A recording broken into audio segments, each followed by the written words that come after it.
معاشرے میں ہر طرف خرابیاں پیدا ہو چکی ہیں، مثلاً رشوت ہے، تو ایسے حالات میں ہم اپنے آپ کو کیسے محفوظ رکھ سکتے ہیں؟ آپ ایک بات یاد رکھو کہ نہ نیکی کا راستہ کبھی بند رہا ہے اور نہ کبھی برائی کا راستہ بند ہوا ہے اور نہ کبھی یہ بند ہوگا۔ اگر خدا نخواستہ سارا دور خراب ہو جائے تو بھی نیکی زندہ رہے گی، اور اگر سب لوگ نیک ہو جائیں تو پھر بھی جوتی چوری کرنے والا آدمی آ جائے گا۔ ایسا ہوتا رہتا ہے۔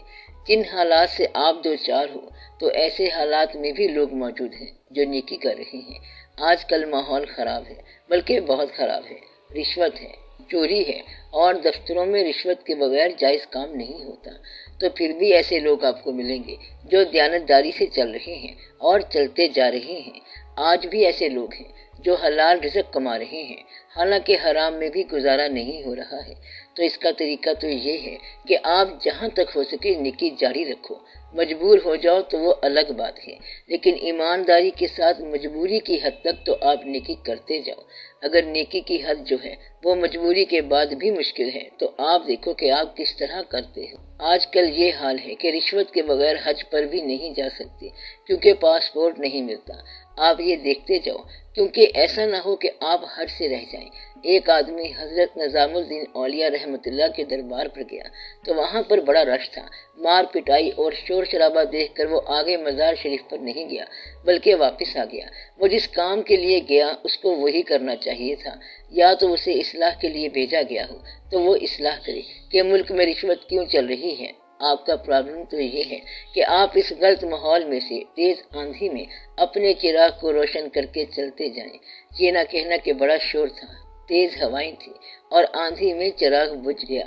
بس آپ کا چراغ سلامت رہنا چاہیے، کہیں یہ نہ ہو کہ باہر نکلتے ہی بجھ جائے۔ پھر آپ لڑائی اور جھگڑا نہ کرنا، لوگوں کو برا نہ سمجھو، کیونکہ یہیں سے راستہ نکلتا ہے۔ جیسے دریا پہاڑوں سے قطرہ قطرہ ذرہ ذرہ بن کے نکلتا ہے۔ اس کو دریا بننے میں بڑی مشکلات تھیں، لیکن ان کے باوجود وہ دریا بن گیا۔ تو یہ جو مشکلات ہیں آپ کو عروج دیتی ہیں۔ راستہ جتنا بھی مسدود ہو لیکن عزم کا راہی کبھی نہیں تھکتا، تو آپ عزم کے مسافر بن جائیں۔ اگر آپ اپنے دوست سے ملنے جا رہے ہوں اور راستے میں سخت دشواریاں ہوں، بارش ہو اور طوفان ہو، تو عزم آپ کو وہاں پہنچا دے گا۔ اگر آپ وہاں پہنچ گئے تو آپ کو مبارک ہو۔ تو اگر آپ نے دوست کے گھر جانا ہے تو راستے میں جھگڑا نہ کرنا، اپنے بچوں کے پاس جانا ہے تو بھی جھگڑا نہ کرنا، ماں باپ کے پاس جانا ہو تو بھی جھگڑا نہ کرنا۔ تو جس نے خدا کے پاس جانا ہو اس کے لیے جھگڑا کیسا؟ خدا نے خود آپ کو اپنے راستے پر بلایا ہے۔ راستے میں رکاوٹ ہے، رشوت والے کھڑے ہیں، کئی مصیبتیں ہیں، مگر آپ آخرکار پہنچ جائیں گے۔ اب آپ کیا کہتے ہو؟ اگر اس نے بلایا ہے تو ہر رکاوٹ کو توڑ کر اس تک پہنچو۔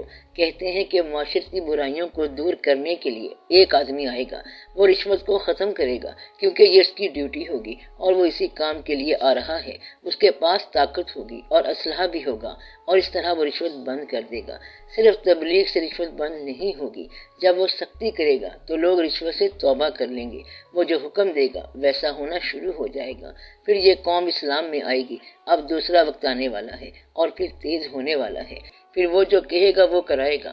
تھوڑے دنوں کی بات ہے، جب ایسا وقت آ گیا تو سب کے ہوش ٹھکانے لگ جائیں گے، مار پڑنی شروع ہو جائے گی، کیونکہ وہ جو کہے گا وہ ہوگا۔ ابھی تک جو کہا گیا ہے وہ پورا نہیں ہوا، کیونکہ ابھی اس لیول کے لوگ نہیں آئے۔ جلد ہی یہ اچھی خبر آئے گی کہ وہ کام کرنے والا آ گیا ہے اور وہ جو چاہے گا کرائے گا۔ ایسا حکم والا آ گیا تو سب رشوتیں اور برائیاں ٹھیک ہو جائیں گی۔ آپ کی بڑی مہربانی، آپ لوگ رشوت نہ لیا کرو۔ دوسروں پہ ظلم ہوتا ہے اور گناہ ہوتا ہے، یہ کوئی اچھی چیز نہیں ہے۔ اور بیان دینے والے کو دیکھو کہ آج ہی رشوت لی ہے اور رشوت کے خلاف بیان دے دیا ہے۔ کہتا ہے قوم بڑی غریب ہو چکی ہے، دوسروں کا مال نہ کھاؤ، اور خود اس نے دوسروں کا مال کھایا ہوا ہے۔ یہ وہ لوگ ہیں کہ جو کچھ کہتے ہیں اس کے خلاف عمل کر رہے ہیں، اس لیے ان کی باتوں میں تاثیر نہیں ہوگی۔ ایسے کم لوگ ہیں جنہوں نے سیاست میں مال نہ بنایا ہو یا مال کی نیت سے سیاست نہ کی ہو۔ تو یہ سارے واقعات ہیں۔ تو اللہ کے حکم سے وہ آدمی آ جائے گا جو کہے گا جن لوگوں نے سیاست میں ایسا کام کیا ہے ان کے ساتھ یہ سلوک ہوگا، تو پھر آپ کو بات سمجھ آئے گی، ورنہ ایسے سمجھ نہیں آتی۔ وگرنہ تو لوگ کہتے ہیں کہ فلاں شخص رشوت لے کے بڑی اچھی زندگی گزار رہا ہے۔ باپ بیٹے کو کہتا ہے کہ اگر تو رشوت نہیں لے گا تو تیری عاقبت خراب ہو جائے گی اور زمینیں جائیداد اور کوٹھیاں نہیں بن سکتی۔ جب باپ یہ سمجھائے تو بیٹے کے پاس کوئی دلیل نہیں رہتی۔ تو یہ تو اللہ کی طرف سے کوئی ایسا وقت آئے کہ رشوت لینے والے پر کوئی عذاب آئے، ورنہ تو اس وقت رشوت لینے والا ویل پلیسڈ ہے، اچھے مقام پر ہے، اور جس کے پاس رشوت نہیں وہ بیچارہ پریشان ہے۔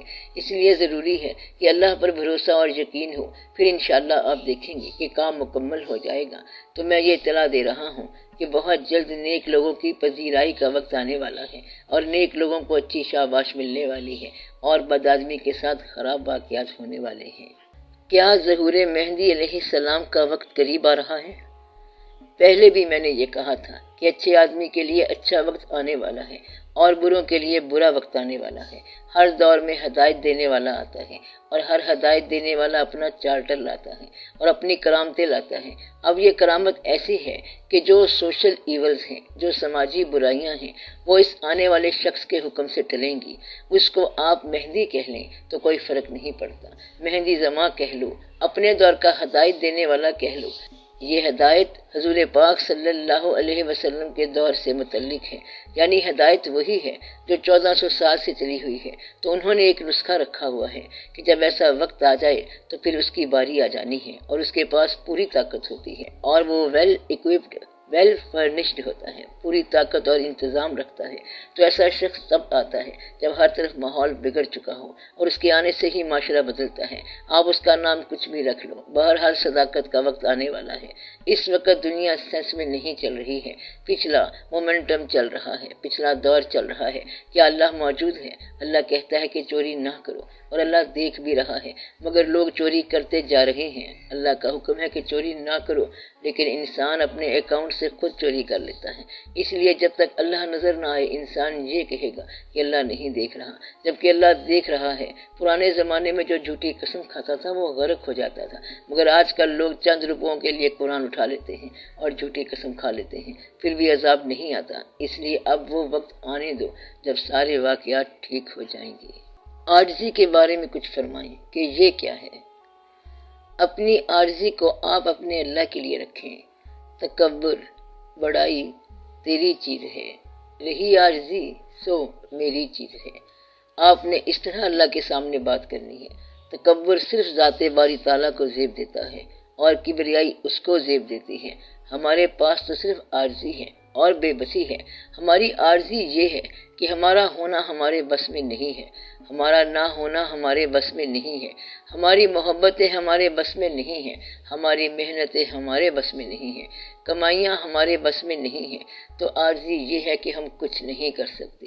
اس کے فضل کے علاوہ عاجزی کا معنی یہ ہے کہ یہ ریئلائزیشن ہے، احساس ہے اس چیز کا کہ ہم ہر طرف سے بلکہ چاروں طرف سے گھرے ہوئے ہیں۔ زمین راستہ نہیں دیتی اور آسمان بھی راستہ نہیں دیتا۔ ہم مشرق، مغرب اور شمال جنوب کے حصار میں ہیں، وقت کے حصار میں جکڑے ہوئے ہیں، یعنی حصار وقت ساتھ لگا ہوا ہے، اور پھر اللہ کے احکام بھی ہیں۔ اب اگر اللہ چاہے تو اپنا جلوہ دکھا دے تو پھر انسان وقت اور واقعات کے حصار سے نکل آتا ہے اور آزاد ہو جاتا ہے۔ ایسا انسان جب چاہے، جس وقت چاہے کہیں بھی پہنچ سکتا ہے۔ اس کو ماضی میں عرفان حاصل ہو سکتا ہے اور مستقبل کا عرفان بھی ہو سکتا ہے۔ اب آپ لوگ اپنے لیے دعا کرو۔ دعا یہ کرو کہ یا اللہ تو ہمیں زندگی میں اپنی مہربانی سے اپنا راستہ دکھا۔ اس کے علاوہ اگر ہم کہیں گمراہ ہوں یا بھٹک جائیں تو اپنی مہربانی سے ہمیں اپنے راستے کی طرف بلائے رکھ، اور ہم پر نوازشیں کرتا جا۔ ہمارے رشتوں اور تعلقات کی ہمیں آسانیاں عطا فرما، اور ہم آسانی سے اپنے فرائض پورے کر لیں۔ یا اللہ تو ہمیں دنیا کا محتاج نہ بنانا اور نہ فضول خرچ بنانا۔ یا رب العالمین مہربانی فرما۔ یا اللہ ہم پر بہت کرم فرما، کیونکہ ہم اپنے اصل سے بہت دور آ گئے ہیں۔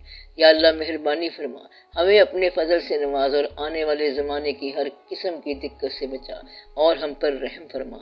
آمین یا رب العالمین۔ صلی اللہ تعالی علی خیر خلقہ و نور عرشہ افضل الانبیاء والمرسلین حبیبنا و شفیعنا سیدنا و سندنا و مولانا محمد و آلہ و اصحابہ اجمعین برحمتک یا ارحم الراحمین۔